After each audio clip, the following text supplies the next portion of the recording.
Hello everyone, this is Basil. Welcome to I plus training solutions. നമ്മൾ discuss ചെയ്തുകൊണ്ടിരുന്നത് SSC GDയുടെ previous year question papers ആയിരുന്നു. അതിൽ പ്രധാനപ്പെട്ട പാറ്റേൺസിൽ ഞാൻ പറഞ്ഞു, നമ്മളൊരു പാറ്റേൺ പഠിക്കുമ്പോൾ അതിലുണ്ടാകുന്ന അഡ്വാൻറ്റേജ് എന്താണ് എന്നുള്ളത്.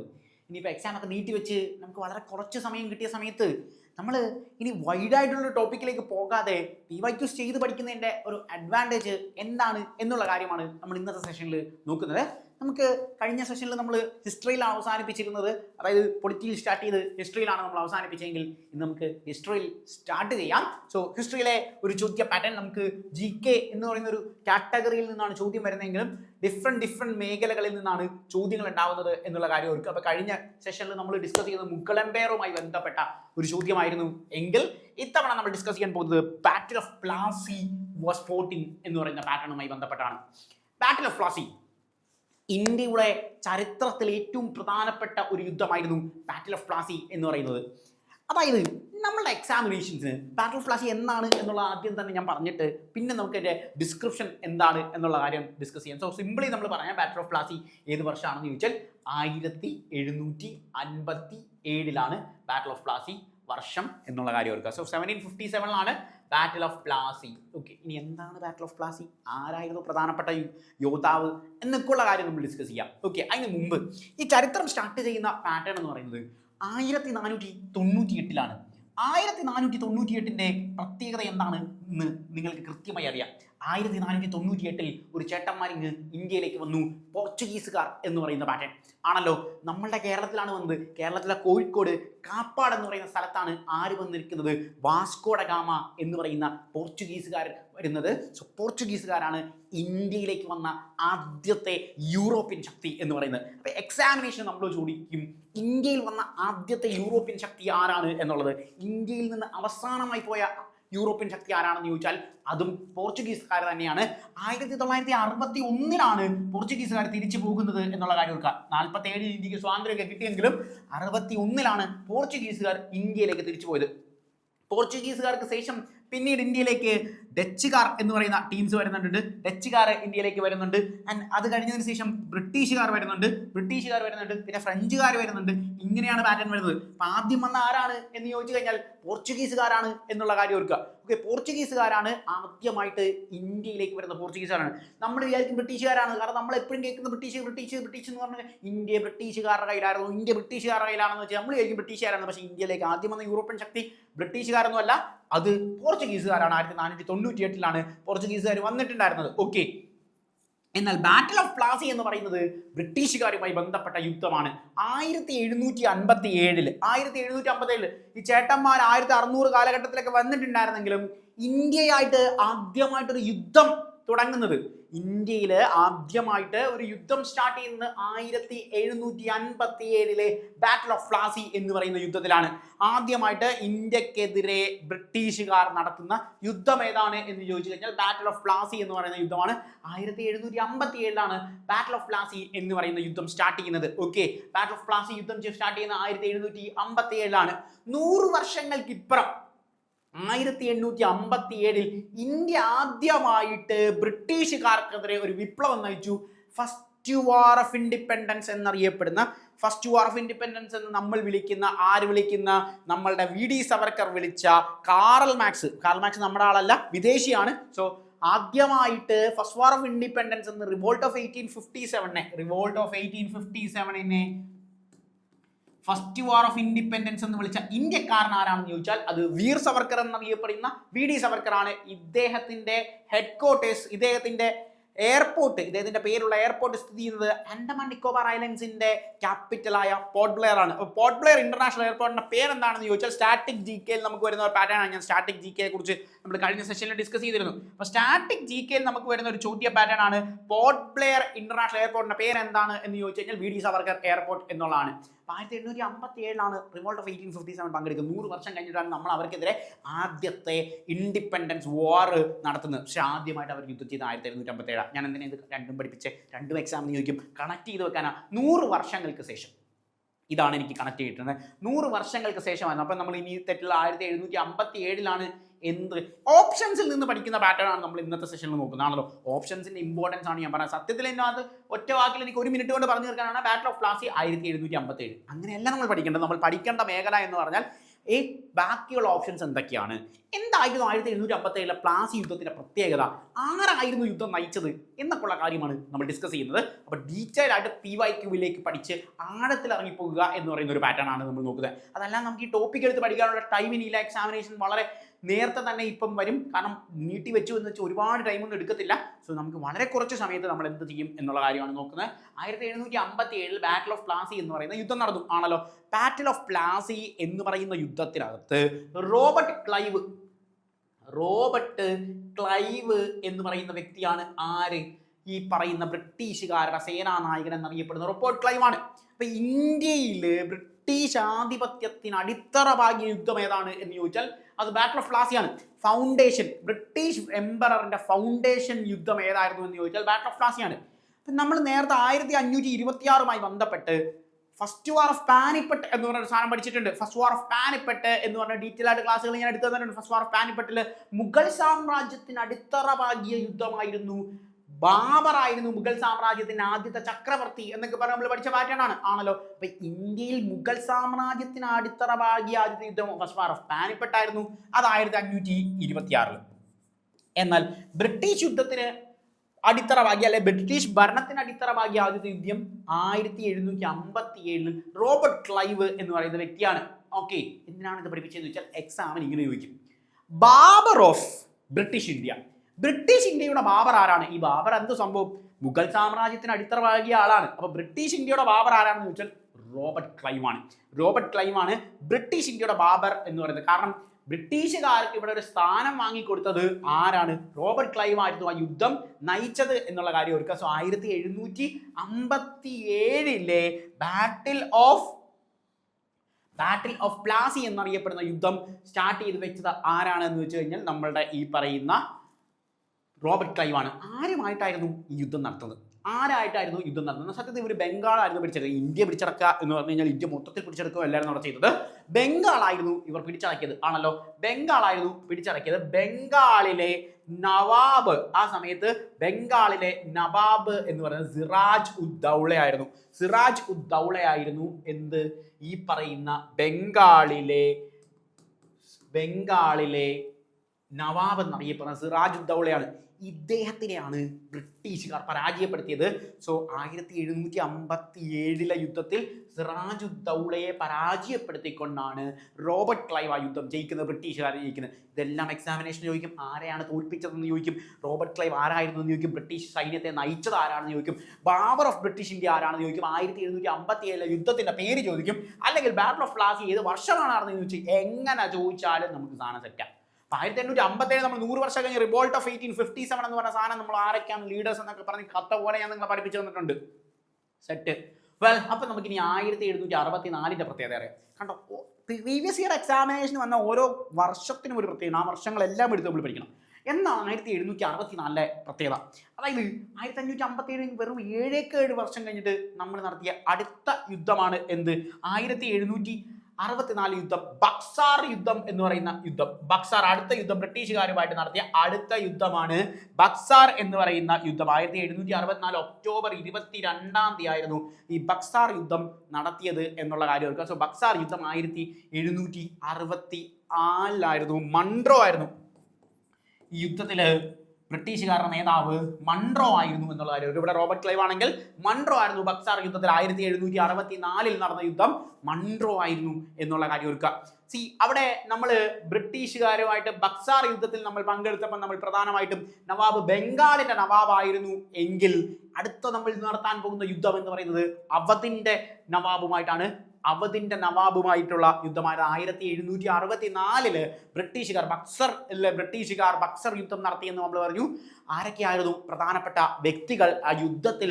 ബ്രിട്ടീഷുകാർക്ക് എതിരായിട്ടുണ്ടായിരുന്ന യുദ്ധത്തിലെ പ്രധാനപ്പെട്ട ഇന്ത്യയിലെ രാജാക്കന്മാർ ആരൊക്കെയായിരുന്നു? എല്ലാം രാജാക്കന്മാരായിരുന്നു, നവാബുമാരായിരുന്നു എന്നുള്ള കാര്യം പറഞ്ഞു. നമ്മൾ അവധിന്റെ നവാബായിരുന്നു ഒരാൾ എന്ന് പറയുന്നത്. ഒന്ന് മുഗൾ സാമ്രാജ്യത്തിന്റെ നേതാവായിരുന്നു. ഇങ്ങനെ പ്രധാനപ്പെട്ട 3 പ്രധാനപ്പെട്ട വ്യക്തികളെയാണ് നമ്മൾ അവിടെ പഠിക്കാൻ പോകുന്നത്. സോ 1764 യുദ്ധവുമായി ബന്ധപ്പെട്ട പാറ്റേൺ ആണ് നമ്മൾ അവിടെ നോക്കുന്നത്. അപ്പൊ നമ്മൾ ആദ്യം നോക്കുന്ന പാറ്റേൺ എന്ന് പറയുന്നത് ഷൗജ് ആണ്.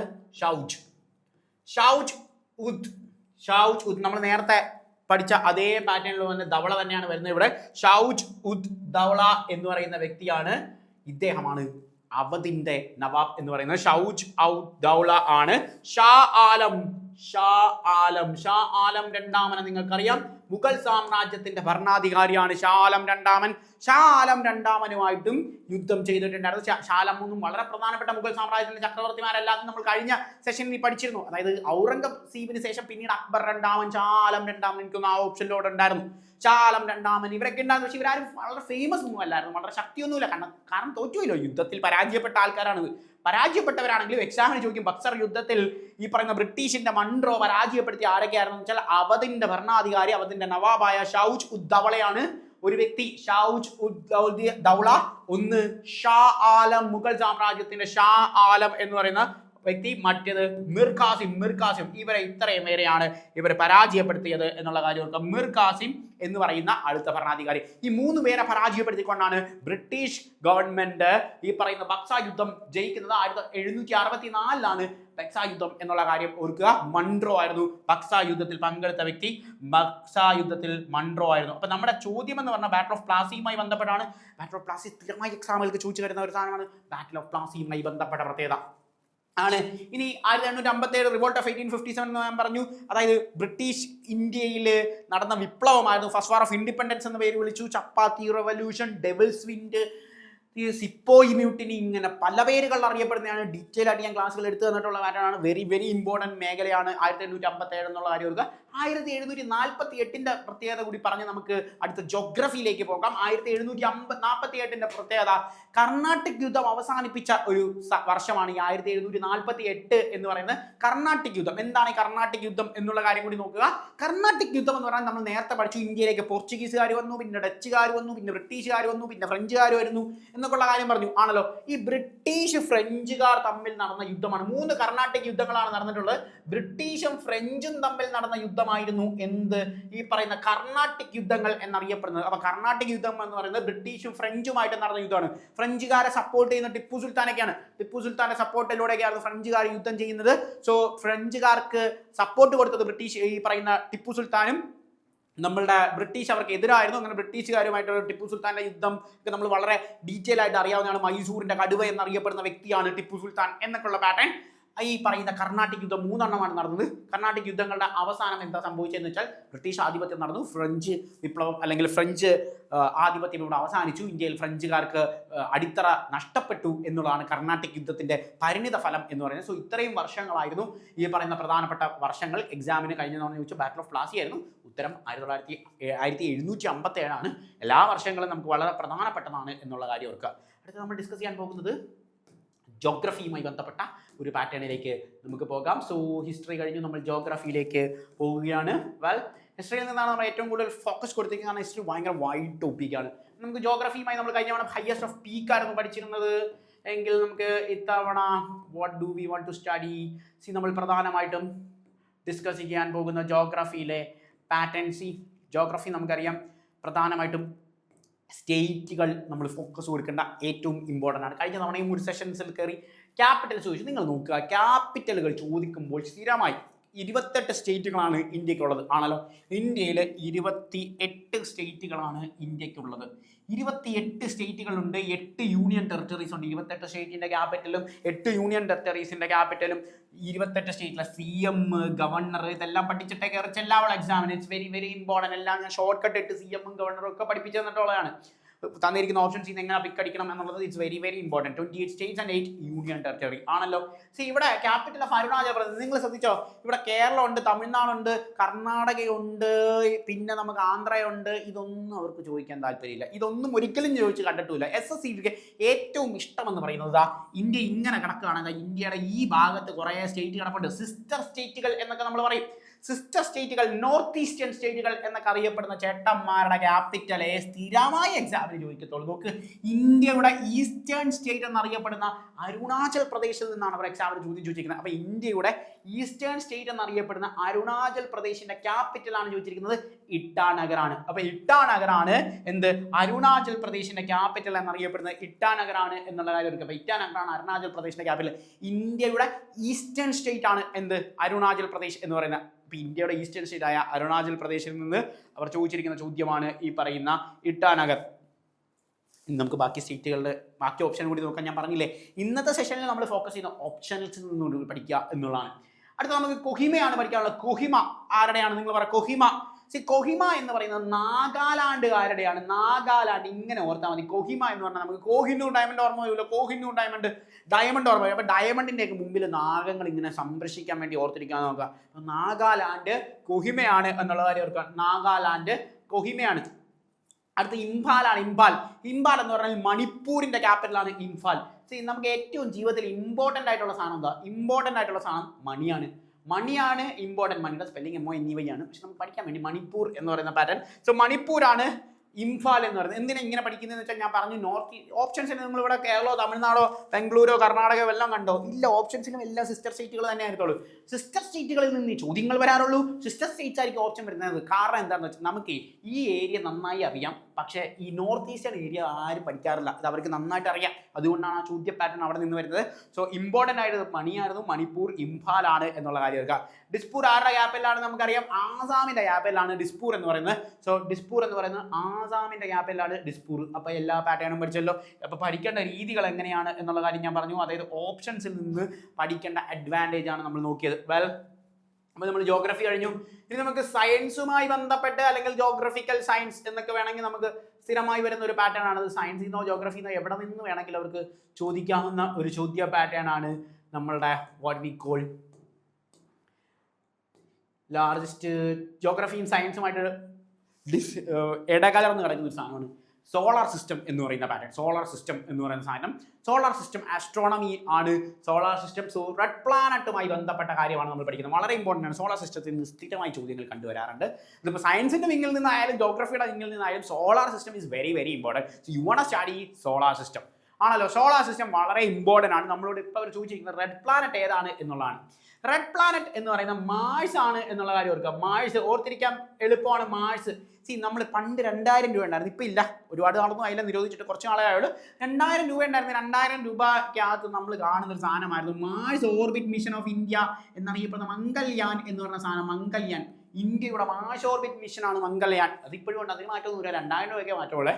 2000 രൂപയുടെ നോട്ടീസിന്റെ കളർ സത്യത്തിലൊരു പിങ്ക് കലർന്ന മജന്തയായിരുന്നു അതിന്റെ colour. Reserve bank of India പറഞ്ഞത് പിങ്ക് കലർന്ന മജന്തയാണ് എന്നൊക്കെ ആണെങ്കിലും റെഡിഷ് കളറായിരുന്നല്ലോ. അപ്പം നമുക്ക് ഓർത്തിരിക്കാം എന്ത്, ചുവന്ന പ്ലാനറ്റ് എന്നറിയപ്പെടുന്നത് മാഴ്സ് ആണ് എന്നുള്ള കാര്യം എടുക്കുക. സത്യത്തിൽ എന്താ റെഡ് പ്ലാനറ്റ് എന്നറിയപ്പെടാനുള്ള കാരണം എന്ന് വെച്ച് കഴിഞ്ഞാൽ ഈ മാഴ്സിൽ അയൺ ഓക്സൈഡ് വളരെ കൂടുതലാണ്. അയൺ ഓക്സൈഡ് കൂടുതലായതുകൊണ്ടാണ് റെഡ് കളർ മാഴ്സിന് ഉണ്ടാകുന്നത്. മാഴ്സ് നോക്കുമ്പോൾ നമുക്കറിയാം റെഡ് കളറായിട്ട് കിടക്കുന്ന സാധനമാണ് എന്ത്, മാഴ്സ് എന്ന് പറയുന്നത്. നമുക്ക് ഓരോ കാര്യങ്ങൾ നോക്കണം. വീനസ് വളരെ ഇമ്പോർട്ടൻ്റ് ആയിട്ടുള്ള ഒരു പ്ലാനറ്റാണ് വീനസ്. വീനസിന്റെ പ്രത്യേകത ഭൂമിയുടെ ട്വിൻ പ്ലാനറ്റ് എന്നറിയപ്പെടുന്ന പ്ലാനറ്റാണ് എന്ത്, വീനസ്. വീനസ് എർത്തിന്റെ ഭൂമിയുടെ ഇരട്ട പ്ലാനറ്റ് എന്നറിയപ്പെടുന്ന, ഇരട്ട ഗ്രഹം എന്നറിയപ്പെടുന്ന ട്വിൻ പ്ലാനറ്റാണ് എന്ത്, ഈ പറയുന്ന വീനസ് എന്ന് പറയുന്നത്. എർത്തിന്റെ ട്വിൻ പ്ലാനറ്റ് എന്നറിയപ്പെടുന്ന പ്ലാനറ്റാണ് ആര്, വീനസ് എന്നറിയപ്പെടുന്നത്. വീനസ് എർത്തിന്റെ ട്വിൻ പ്ലാനറ്റാണ് ഈ പറയുന്ന വീനസ് എന്നുള്ള കാര്യം ഓർക്കുക. അപ്പോൾ വീനസ് എന്ന് പറയുന്നത് എർത്തിന്റെ ട്വിൻ പ്ലാനറ്റ് ആണ് എന്നുള്ള കാര്യം ഓർക്കുക. ആൻഡ് മോർണിംഗ് സ്റ്റാർ എന്നറിയപ്പെടുന്ന പ്ലാനറ്റ് ഏതാണ് എന്ന് ചോദിച്ചാൽ അതും വീനസ് ആണ്. മോർണിംഗ് സ്റ്റാർ വീനസ് ആണ്. ഈവനിങ് സ്റ്റാർ എന്ന് ചോദിച്ചു കഴിഞ്ഞാൽ അതും വീനസ് ആണ്. ഇതൊക്കെ റിപ്പീറ്റ് ആണ്, SSCയുടെ റിപ്പീറ്റ് ചോദ്യമാണ്. മോർണിംഗ് സ്റ്റാർ എന്നറിയപ്പെടുന്ന പ്ലാനറ്റ് ഏതാണ്, വീനസ് ആണ്. ഈവനിങ് സ്റ്റാർ എന്നറിയപ്പെടുന്ന പ്ലാനറ്റ് ഏതാണ്, അതും വീനസ് തന്നെയാണ്. അപ്പോൾ മോർണിംഗ് സ്റ്റാർ വീനസ് ആണ്, ഈവനിങ് സ്റ്റാർ വീനസ് ആണ് എന്നുള്ള കാര്യം ഓർക്കുക. മോർണിംഗ് സ്റ്റാർ, ഈവനിങ് സ്റ്റാർ എന്നൊക്കെ അറിയപ്പെടുന്നത് നമ്മുടെ വീനസ് തന്നെയാണ് എന്നുള്ള കാര്യം ഓർക്കുക. അപ്പോൾ ട്വിൻ പ്ലാനറ്റ് ഓഫ് എർത്ത് ആണ് വീനസ്. അപ്പോൾ എന്തായിരിക്കും പ്രത്യേകത വീനസിന്റെ? വീനസ് മറ്റൊരു പ്രത്യേകത കൂടിയുണ്ട്. വീനസ് എന്ന് പറയുന്നത് ബ്രൈറ്റസ്റ്റ് പ്ലാനറ്റ് എന്നറിയപ്പെടുന്ന ഏതാണെന്ന് ചോദിച്ചാലും വീനസ് തന്നെയാണ്. ബ്രൈറ്റസ്റ്റ് പ്ലാനറ്റ് എന്നറിയപ്പെടുന്നതും വീനസ് ആണ്. കാരണം എന്താണ്, ഹോട്ടസ്റ്റ് പ്ലാനറ്റ് ഏതാണ് എന്ന് ചോദിച്ചാൽ അതും വീനസ് തന്നെയാണ്. ഹോട്ടസ്റ്റ് പ്ലാനറ്റ് വീനസ് ആണ്. കാരണം എന്ന് വെച്ചാൽ വീനസിന്റെ അറ്റ്മോസ്ഫിയറിൽ കാർബൺ ഡൈ ഓക്സൈഡിന്റെ അളവ് വളരെ കൂടുതലാണ്. കാർബൺ ഡൈ ഓക്സൈഡിൻ്റെ അളവ് വളരെ കൂടുതലായതുകൊണ്ട് ഇത് ഭയങ്കര ഹോട്ടാണ്. ഹോട്ടാകുമ്പോൾ സ്വാഭാവികമായിട്ട് എന്താ, ഹോട്ടായ സാധനങ്ങളെല്ലാം പ്രകാശിക്കും ആണല്ലോ, നമ്മുടെ സൂര്യൻ ആണല്ലോ. സോ ഹോട്ടായ സാധനങ്ങളെല്ലാം പ്രകാശിക്കും. അപ്പോൾ ബ്രൈറ്റസ്റ്റ് പ്ലാനറ്റ് എന്നറിയപ്പെടുന്നതും വീനസ് തന്നെയാണ്. വീനസ് ആണ് ബ്രൈറ്റസ്റ്റ് പ്ലാനറ്റ്. ഹോട്ടസ്റ്റ് പ്ലാനറ്റ് ആരാണ് എന്ന് ചോദിച്ചാൽ അതും ഈ പറയുന്ന വീനസ് തന്നെയാണ് എന്നുള്ള കാര്യം ഓർക്കുക. വീനസ് ആണ് ഹോട്ടസ്റ്റ് പ്ലാനറ്റ്, ബ്രൈറ്റസ്റ്റ് പ്ലാനറ്റും വീനസ് തന്നെയാണ്. നിങ്ങൾ നോക്കുക, ഹോട്ടസ്റ്റ് സ്റ്റാർ ഏതാണ്? ഹോട്ടസ്റ്റ് സ്റ്റാർ എന്നറിയപ്പെടുന്നത് സണ്ണാണ് ആണല്ലോ. സണ്ണാണ് ഹോട്ടസ്റ്റ് സ്റ്റാർ. എക്സാമിന് നമ്മൾക്ക് കൺഫ്യൂഷൻ അടിക്കും. അതായത് ഹോട്ടസ്റ്റ് പ്ലാനറ്റ് എന്ന് പറഞ്ഞിട്ട് ആദ്യത്തെ ഓപ്ഷനിൽ കൊണ്ട് സണ്ണ് വരും. നമ്മൾ ഹോട്ടസ്റ്റ് സ്റ്റാർ പഠിച്ചിട്ട് എന്നിട്ട് അവിടെ കൈ വെക്കുന്ന പറ്റൂടെ? ഇല്ല, കാരണം അവർ ചോദിച്ചിരിക്കുന്ന ഹോട്ടസ്റ്റ് പ്ലാനറ്റാണ്. ഹോട്ടസ്റ്റ് പ്ലാനറ്റ് വീനസും ഹോട്ടസ്റ്റ് സ്റ്റാർ സണ്ണുമാണ് എന്നുള്ള കാര്യം നമുക്കറിയാം. അപ്പോൾ സണ്ണാണ് ഹോട്ടസ്റ്റ് സ്റ്റാർ എന്നറിയപ്പെടുന്നത്. ഹോട്ടസ്റ്റ് പ്ലാനറ്റ് നമ്മളുടെ വീനസാണ്. ഇവിടെ തന്നെ നമ്മൾ പ്രധാനമായും നോക്കേണ്ട മറ്റൊരു പാറ്റേൺ കൂടിയുണ്ട്. അതായത് ഹോട്ടസ്റ്റ് പ്ലാനറ്റ് എന്നറിയപ്പെടുന്നത് വീനസ് ആണ് എന്ന് പറഞ്ഞു. അപ്പം സൂര്യൻ്റെ അതേ പ്രത്യേകതകൾ ഉള്ള പ്ലാനറ്റാണ് ആണല്ലോ. സൂര്യൻ്റെ അതേ സ്വഭാവം കാണിക്കുന്ന ഒരു പ്ലാനറ്റാണ് ഈ പറയുന്ന വീനസ്. നമുക്ക് നമ്മളുടെ സ്വഭാവം മറ്റൊരാൾ കാണിച്ചു കഴിഞ്ഞാൽ നമുക്ക് അവരോട് ഭയങ്കര ഒരു സ്നേഹം തോന്നില്ലേ? എൻ്റെ അതേ ക്യാരക്ടേഴ്സ് തന്നെയാണ്. നമ്മുടെ ഒരു പെറ്റൊക്കെ ആയിട്ട് അവൻ നമ്മുടെ പെറ്റാണ് എന്ന് പറയും. അപ്പോൾ സണ്ണിൻ്റെ പെറ്റാന്ന് പറയുന്ന ആരാ? സണ്ണിൻ്റെ പെറ്റാരാണ് എന്ന് ചോദിച്ചു കഴിഞ്ഞാൽ അതും നമ്മളുടെ വീനസ് തന്നെയാണ്. സണ്ണിൻ്റെ പെറ്റ് എന്നറിയപ്പെടുന്ന ആരാണെന്ന് ചോദിച്ചാൽ അതും വീനസ് തന്നെയാണ് എന്നുള്ള കാര്യം ഓർക്കുക. സണ്ണിൻ്റെ പെറ്റ് വീനസ് ആണ്. നമുക്ക് എക്സാമിനേഷൻ ഞാൻ പറഞ്ഞു സോളാർ സിസ്റ്റം ഡീറ്റെയിൽ ആയിട്ട് പഠിക്കണം എന്നുള്ള കാര്യം. അതായത് എക്സാമിന് പല രീതിയിൽ ചോദിക്കും. ഏറ്റവും വലിയ പ്ലാനറ്റ് ഏതാണ്, ഏറ്റവും ചെറിയ പ്ലാനറ്റ് ഏതാണ് എന്നുള്ള കാര്യങ്ങളെല്ലാം ചോദിക്കും ആണല്ലോ. അത് പഠിക്കാൻ വേണ്ടി നിങ്ങൾക്ക് ഞാൻ ഷോർട്ട് കട്ട് പറഞ്ഞുതരാം. ഈ ഷോർട്ട് കട്ട് ഓർത്ത് കഴിഞ്ഞാൽ നിങ്ങൾക്ക് എളുപ്പത്തിൽ ഓർത്തിരിക്കാൻ പറ്റും. സോ നമ്മളുടെ പ്ലാനറ്റ്സിൻ്റെ short cut Venus. Venus already നമ്മൾ പറഞ്ഞല്ലോ. ഇപ്പോൾ വീനസ് എന്ന് പറയുന്ന സാധനം ജെ. വീനസ് ജെ എന്ന് പറയുന്നത് ആണ് എന്ത്? ഞാൻ എഴുതിയിട്ടിരിക്കുന്ന സാധനം കണ്ടോ, വീനസ് ജെ. സംഭവം എന്താണെന്ന് വെച്ച് കഴിഞ്ഞാൽ പ്ലാനറ്റ്സിൻ്റെ വലിപ്പത്തിൽ ഞാൻ എഴുതി വെച്ചിരിക്കുന്ന സാധനമാണ് വീനസ് ജെ എന്ന് പറയുന്നത്. അതായത് ഏറ്റവും ചെറിയ പ്ലാനറ്റ് തൊട്ട് വലിയ പ്ലാനറ്റ് വരെ എത്തി. ഓക്കെ, ഏറ്റവും ചെറിയ പ്ലാനറ്റ് തൊട്ട് വലിയ പ്ലാനറ്റ് വരെ. അപ്പം നിങ്ങൾ പറയാം സോളാർ സിസ്റ്റത്തിൽ മൊത്തം എത്ര പ്ലാനറ്റാണ് ഉള്ളത്? 8 പ്ലാനറ്റാണ്. 9 പ്ലാനറ്റ് ഉണ്ടായിരുന്നേ. പ്ലൂട്ടോ എന്ന് പറയുന്ന പ്ലാനറ്റിനെ എടുത്തു കളഞ്ഞു. ഇപ്പോൾ പ്ലൂട്ടോ ഒരു പ്ലാനറ്റ് അല്ല. പ്ലൂട്ടോ ഇപ്പോൾ ഒരു ഡാർഫ് പ്ലാനറ്റ് ആണ്. ഡാർഫ് പ്ലാനറ്റ് എന്ന് പറഞ്ഞാൽ കുള്ളൻ ഗ്രഹം എന്നറിയപ്പെടുന്നതാണ് ഈ ഡാർഫ് പ്ലാനറ്റ്. അപ്പോൾ പ്ലൂട്ടോ എന്ന് പറയുന്നത് ഡാർഫായിട്ടുള്ള ഒരു പ്ലാനറ്റാണ്. നമ്മൾ പറഞ്ഞു 8 പ്ലാനറ്റുകളാണ് ഉള്ളത് എന്നുള്ളത്. മാഴ്സ് എന്ന് പറയുന്ന പാറ്റേണിൽ 8 പ്ലാനറ്റിലെ ഏറ്റവും ചെറിയ പ്ലാനറ്റ് എന്ന് പറയുന്നത് സൂര്യൻ്റെ ഏറ്റവും അടുത്ത് കിടക്കുന്ന പ്ലാനറ്റായ മെർക്കുറിയാണ്. എന്ത്? ഈ പറയുന്ന ഏറ്റവും ചെറിയ പ്ലാനറ്റ് എന്നറിയപ്പെടുന്നത് മെർക്കുറിയാണ് എന്നുള്ള കാര്യം ഓർക്കുക. മെർക്കുറിയാണ് ഏറ്റവും ചെറിയ പ്ലാനറ്റ്. കുഞ്ഞൻ ഗ്രഹം, സ്മോൾ ഗ്രഹമാണ് ഈ പറയുന്ന മെർക്കുറി എന്ന് പറയുന്നത്. മെർക്കുറി കഴിഞ്ഞാൽ പിന്നെ മാഴ്സ് ആണ്, പിന്നെ വീനസ് ആണ്, പിന്നെ എർത്ത് ആണ്, പിന്നെ നെപ്റ്റ്യൂൺ ആണ്, പിന്നെ യുറാനസ് ആണ്, പിന്നെ സാറ്റേൺ ആണ്. ഏറ്റവും വലുത് എന്ന് പറയുന്നത് ജൂപ്പിറ്റർ ആണ്. അപ്പോൾ എന്തിനാണ് ഞാൻ ഇങ്ങനെ പഠിപ്പിച്ചത്? വീനസ് ജെ എന്തിനാണ് പഠിച്ചത്? വീനസ് നിങ്ങൾക്ക് എന്തായാലും ഓർമ്മ അറിയും. മെർക്കുറിയാണ് ഏറ്റവും ചെറുതെന്ന് നിങ്ങൾക്കറിയാം. മെർക്കുറി, മാഴ്സ്, ദെൻ വീനസിൻ്റെ Venus, Earth, Neptune, Uranus, Saturn, J Jupiter. എന്തിനാണ് ഇങ്ങനെ പഠിപ്പിച്ചത്? ഏത് ചോദ്യം ചോദിച്ചാലും കൃത്യമായി എഴുതാൻ പറ്റും. ഇനി നമ്മളോട് അവരിപ്പോൾ ചോദിക്കുകയാണ് ഏറ്റവും വലിയ പ്ലാനറ്റ് ഏതാണെന്ന് വെച്ചാൽ നിങ്ങൾ ജൂപ്പിറ്റർ എന്ന് പറയും. സെക്കൻഡ് വലിയത് ഏതാണെന്ന് ചോദിക്കുമെന്ന് വെച്ചോ. സെക്കൻഡ് വലുത് ഏതാണെന്ന് ചോദിച്ചു കഴിഞ്ഞാൽ നമുക്കിവിടെ കിട്ടും സാറ്റേൺ ആണ് സെക്കൻഡ് വലുത്. ഈ തേർഡ് വലുത് ഏതാണെന്ന് ചോദിച്ചാൽ യുറാനസ് ആണ് എന്നുള്ള കാര്യം കിട്ടും. അപ്പോൾ സെക്കൻഡ് ചെറുത് ഏതാണെന്ന് ചോദിച്ചു കഴിഞ്ഞാൽ മാഴ്സ് ആണ് സെക്കൻഡ് ചെറുത്. ഏറ്റവും ചെറുത് ഏതാണെന്ന് വെച്ചാൽ മെർക്കുറിയാണ്. ഏത് സാധനം കിട്ടത്തില്ലേ? സോ വീനസ് ജെ എന്ന് പറയുന്ന ഒറ്റ കോഡിൽ നിന്ന് ഈ പറയുന്ന പ്ലാനറ്റ്സിൻ്റെ വലിപ്പം കൃത്യമായി ഐഡൻറ്റിഫൈ ചെയ്യാൻ പറ്റും എന്നുള്ളൊരു അഡ്വാൻറ്റേജ് ഉണ്ട്. ഇനി നമ്മളവിടെ ചോദിക്കും, അതായത് ഈ പറയുന്ന സൂര്യൻ അടുത്ത് കിടക്കുന്ന പ്ലാനറ്റ് ഏതാണ്, സൂര്യനിൽ നിന്ന് അകലെയുള്ള പ്ലാനറ്റ് ഏതാണ് എന്നുള്ളത്. അത് നിങ്ങൾ ഇങ്ങനെ ഓർത്തിരുന്നാൽ മതി. എളുപ്പത്തിൽ ഓർത്തിരിക്കാനുള്ള ഒരു ഷോർട്ട് കട്ട് എന്താണെന്ന് വെച്ച് കഴിഞ്ഞാൽ, നിങ്ങൾക്ക് മൈക്കിൾ ജാക്സനെ അറിയാലോ. മൈക്കിൾ ജാക്സൺ പോപ്പ് സംഗീതജ്ഞൻ മൈക്കിൾ ജാക്സൺ. ഈ മൈക്കിൾ ജാക്സനോട് പറഞ്ഞു നിങ്ങൾ മൂവിയിൽ അഭിനയിക്കാൻ ഒരു ചാൻസ് ഉണ്ട് മൈക്കിൾ ജാക്സൺ എന്ന് പറഞ്ഞു. പക്ഷേ മൂവിയിൽ അഭിനയിക്കണമെങ്കിൽ സൂര്യനിൽ നിന്ന് മാറി നിൽക്കണം, അല്ലെങ്കിൽ സൂര്യനിൽ നിന്ന് ടാൻ അടിച്ചു കഴിഞ്ഞാലൊന്നും സിനിമയിൽ എടുക്കത്തില്ല എന്ന് പറഞ്ഞു. മൈക്കിൾ ജാക്സനോട് നമ്മൾ പറഞ്ഞാണ്. അപ്പം മൂവിയിൽ അഭിനയിക്കാൻ വേണ്ടി നമ്മുടെ സൂര്യനിൽ നിന്ന് ചേഞ്ച് ചെയ്ത് ദൂരെ പോയി നിൽക്കാൻ പറഞ്ഞു. അപ്പം നമ്മുടെ മൂവിയിൽ അഭിനയിക്കുക എന്നുള്ള ആഗ്രഹം കൊണ്ട് മൈക്കിൾ ജാക്സൺ എന്ത് ചെയ്തു? ഈ പറഞ്ഞ സാധനം കേട്ട് മൂവിയിൽ അഭിനയിക്കാൻ വേണ്ടി നമ്മുടെ മൈക്കിൾ ജാക്സൺ എന്ത് ചെയ്തു? സൂര്യനിൽ നിന്ന് അകന്ന് നിൽക്കാൻ തീരുമാനിച്ചു. എവിടെന്നാ? സൂര്യനിൽ നിന്ന് അകന്ന് നിൽക്കാൻ തീരുമാനിച്ചു. കണ്ടോ എന്തായിരുന്നു പാറ്റേൺ? സൂര്യനിൽ നിന്നുള്ള അകൽച്ചയാണ് ഞാൻ ഈ വരച്ചിട്ടേക്കുന്ന മൊത്തം. സൂര്യനിൽ നിന്ന് ഏറ്റവും അകലെ നിൽക്കുന്ന പ്ലാനറ്റാണ് നെപ്റ്റ്യൂൺ എന്ന് പറയുന്ന പ്ലാനറ്റ്. സൂര്യനിൽ നിന്ന് ഏറ്റവും അകലെ നിൽക്കുന്ന പ്ലാനറ്റാണ് നെപ്റ്റ്യൂൺ എന്ന് പറയുന്ന പ്ലാനറ്റാണ്. സൂര്യനിൽ നിന്ന് ഏറ്റവും അകലെ നിൽക്കുന്ന planet. Movie Michael Jackson sun എന്ന് പറയുന്ന പാറ്റേണിൽ നിന്ന് നമുക്ക് കിട്ടും. സോ സൂര്യനിൽ നിന്ന് ഏറ്റവും അകലെ നിൽക്കുന്ന പ്ലാനറ്റാണ് നെപ്റ്റ്യൂൺ എന്ന് പറയുന്ന farthest planet. So farthest planet ഏതാണ് എന്ന് ചോദിച്ചു കഴിഞ്ഞാൽ ഫാർത്തസ്റ്റ് പ്ലാനറ്റ് നെപ്റ്റ്യൂൺ ആണ് എന്നുള്ള കാര്യം ഓർക്കുക. അപ്പോൾ സൂര്യനിൽ നിന്ന് ഏറ്റവും അകലെ നിൽക്കുന്നു ആര്? ഈ പറയുന്ന നമ്മളുടെ Michael Jackson. So Michael Jackson എന്ന് പറയുന്ന പാറ്റേൺ. മൂവി എന്ന് പറയുന്നത് നമുക്ക് Mercury, Venus, then Earth, Mars, Jupiter, Saturn, Uranus, Neptune. കണ്ടോ? ഡീലാണ്. ഏത് ക്വസ്റ്റ്യൻ വന്നാലും എക്സാമിന് എഴുതാം, ഏത് ചോദ്യം വന്നാലും എക്സാമിന് എഴുതാൻ വേണ്ടിയാണ് ഇത് പഠിപ്പിച്ചത്. സൂര്യനോട് ഏറ്റവും അടുത്ത് കിടക്കുന്നത് മെർക്കുറിയാണ്. സൂര്യനോട് ഏറ്റവും അടുത്ത് കിടക്കുക എന്ന് പറഞ്ഞു കഴിഞ്ഞാൽ ഏറ്റവും എളുപ്പത്തിൽ സൂര്യനെ റിവോൾവ് ചെയ്യാനുള്ള കഴിവ് ആർക്കാണ്? സൂര്യനെ ഏറ്റവും എളുപ്പത്തിൽ റിവോൾവ് ചെയ്യാനുള്ള കഴിവ് മെർക്കുറിക്കാണ് അല്ലേ? അല്ലാതെ നെപ്റ്റ്യൂൺ ഇവിടെ നിന്ന് ഇങ്ങനെ റിവോൾവ് അടിച്ച് വരുന്നതിനേക്കാൾ എളുപ്പമല്ലേ ഏറ്റവും എളുപ്പത്തിൽ? സോ ഫാസ്റ്റസ്റ്റ് റിവല്യൂഷൻ എന്ന് ചോദിച്ചു കഴിഞ്ഞാൽ സൂര്യനെ വലം വെക്കുന്നതിനെ നമ്മൾ വിളിക്കുന്ന പേരാണ് റെവല്യൂഷൻ. ഫാസ്റ്റസ്റ്റ് റെവല്യൂഷൻ ആരാണ് എന്ന് ചോദിച്ചു കഴിഞ്ഞാൽ അത് മെർക്കുറിയാണ് എന്നുള്ള കാര്യം ഓർക്കുക. അങ്ങനെയാണ് അവർ ചോദിക്കും ലോങ്ങസ്റ്റ് റെവല്യൂഷൻ ആര് നടത്തും എന്ന് ചോദിച്ചു കഴിഞ്ഞാൽ എന്ത് നമുക്ക് കിട്ടുന്നത്? ഈ പാറ്റേൺ കണ്ടോ? ലോങ്ങസ്റ്റ് റെവല്യൂഷൻ നടത്തുന്ന പാറ്റേൺ ആണ് നെപ്റ്റ്യൂൺ എന്നുള്ള പാറ്റേൺ നമുക്ക് അവിടെ കിട്ടും. ഇനി ഇവിടെ തന്നെ നമ്മളോട് ചോദിക്കുകയാണ്, ഹോട്ടസ്റ്റ് നമ്മൾ ഓൾറെഡി പറഞ്ഞു മെർക്കുറി അടുത്ത് കിടപ്പുണ്ടെങ്കിലും വീനസിന് കിട്ടാനുള്ള കാരണം കാർബൺ ഡൈ ഓക്സൈഡിൻ്റെ അളവ് കൂടുതലായിരുന്നു എന്നുള്ളത്. ഞാൻ ഒരു കാര്യം ചോദിക്കുകയാണ്, അതായത് നമുക്ക് സൂര്യനോട് ഒരു കാര്യം പറയാൻ ഏൽപ്പിക്കാനുണ്ട്. നിങ്ങൾ ഇവിടെ കിടക്കുന്ന നെപ്റ്റ്യൂണിനോട് പറയോ അതോ മെർക്കുറിയോട് പറയോ? ആരോടായിരിക്കും നിങ്ങൾ പറയുന്നത്? മെർക്കുറിയോടല്ലേ? സോ മെർക്കുറിയോട് പറഞ്ഞാൽ പെട്ടെന്ന് നമുക്ക് സൂര്യനോട് ഒരു കാര്യം പറഞ്ഞ് ഏൽപ്പിക്കാൻ പറ്റും. അപ്പോൾ സൂര്യൻ്റെ മെസഞ്ചർ ആരാണ് എന്ന് ചോദിച്ചു കഴിഞ്ഞാൽ മെർക്കുറിയാണ്. അപ്പോൾ ഈ പാറ്റേണിൽ നിന്ന് നമുക്ക് എളുപ്പത്തിൽ കിട്ടും സൂര്യൻ്റെ മെസഞ്ചർ ആരാണ് എന്ന് ചോദിച്ചാൽ അത് മെർക്കുറിയാണ്. ഇനി നമ്മുടെ എർത്തിൽ മാത്രമല്ലേ ജീവനുള്ളൂ? ജീവനുള്ള ഉണ്ടതിൻ്റെ കാരണം എന്താ? വെള്ളം ഉള്ളതുകൊണ്ടാണ് ജീവനുള്ളത് ആണല്ലോ. വെള്ളം ഉള്ളതുകൊണ്ടാണ് ജീവനുള്ളത്. വെള്ളത്തിൻ്റെ കളർ എന്താ? ബ്ലൂ ആണ്. ബ്ലൂ പ്ലാനറ്റ് ഏതാണ് എന്ന് ചോദിച്ചു കഴിഞ്ഞാൽ എളുപ്പത്തിൽ കിട്ടും ബ്ലൂ പ്ലാനറ്റ് എർത്താണ് എന്നുള്ള കാര്യം കിട്ടും. എക്സാമിന് നമ്മളോട് ചോദിച്ച ചോദ്യം റെഡ് പ്ലാനറ്റ് ഏതായിരുന്നു എന്നുള്ളതാണ്. റെഡ് പ്ലാനറ്റ് മാഴ്സ് ആണ് എന്നുള്ള കാര്യം നമ്മൾ പറഞ്ഞു. അപ്പം മാഴ്സ് ആണ് ഈ പറയുന്ന റെഡ് പ്ലാനറ്റ് എന്നുള്ള കാര്യം നമുക്ക് എളുപ്പത്തിൽ ഐഡൻറ്റിഫൈ ചെയ്യാൻ പറ്റി. ഇനി നമ്മളോട് അവർ ചോദിക്കുകയാണ് ഗ്രീൻ പ്ലാനറ്റ് ഏതാണ് എന്ന് ചോദിച്ചു കഴിഞ്ഞാൽ ഗ്രീൻ പ്ലാനറ്റ് അല്ലെങ്കിൽ ഗ്രീൻ കളർ ആർക്കാണ് എന്ന് ചോദിച്ചു കഴിഞ്ഞാൽ യുറാനസിനാണ് എന്നുള്ള കാര്യം ഓർക്കുക. യുറാനസിനാണ് ഗ്രീൻ കളർ എന്ന് പറയുന്ന പാറ്റേൺ നമുക്ക് കിട്ടുന്നത്. ഫാദർ സ്കൈ എന്നറിയപ്പെടുന്ന ഏതാണ് എന്ന് ചോദിച്ചു കഴിഞ്ഞാൽ അതും യുറാനസ് തന്നെയാണ്. റോളിംഗ് പ്ലാനറ്റ് ഏതാണെന്ന് ചോദിച്ചു കഴിഞ്ഞാൽ അതും യുറാനസ് തന്നെയാണ് എന്നുള്ള കാര്യം ഓർക്കുക. അപ്പോൾ റോളിംഗ് പ്ലാനറ്റ്, ഫാദർ സ്കൈ എന്നറിയപ്പെടുന്ന ഗ്രീൻ പ്ലാനറ്റ് എന്നറിയപ്പെടുന്നത് യുറാനസ് ആണ്. എന്നാൽ റെഡ് പ്ലാനറ്റ് എന്നറിയപ്പെടുന്നത് മാഴ്സ് ആണ്.